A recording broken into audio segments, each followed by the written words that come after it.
তুমি কি কখনো ভেবেছ ক্যাসিনো সবসময় কেন হেরে যায়? আসুন সহজভাবে ব্যাখ্যা করি।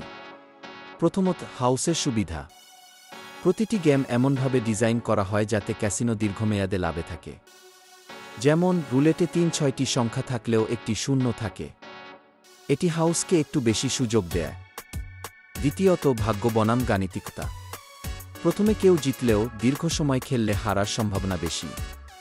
ক্যাসিনো আসলে বিনোদনের জন্য তৈরি। তৃতীয়ত, মনস্তত্ত্বের খেলা। আলো, সঙ্গীত, ফ্রি পানীয় সবকিছু তোমাকে বেশি সময় খেলতে প্রলুব্ধ করে। চতুর্থত, এলোমেলোতা। গেমগুলো সম্পূর্ণ এলোমেলো, তাই নিশ্চিত কৌশল নেই। অনেকে ভাবে এবার জিতব, কিন্তু সেটা ভাগ্যের ওপর নির্ভর করে।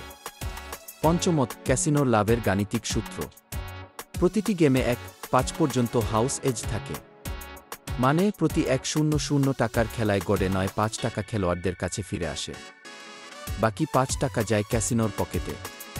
তুমি কি জানতে চাও কোনো গেমে হাউস এজ সবচেয়ে বেশি বা কম? যেমন রুলেট, স্লট, ব্ল্যাকজ্যাক ইত্যাদি? আমি সেটাও বুঝিয়ে দিতে পারি।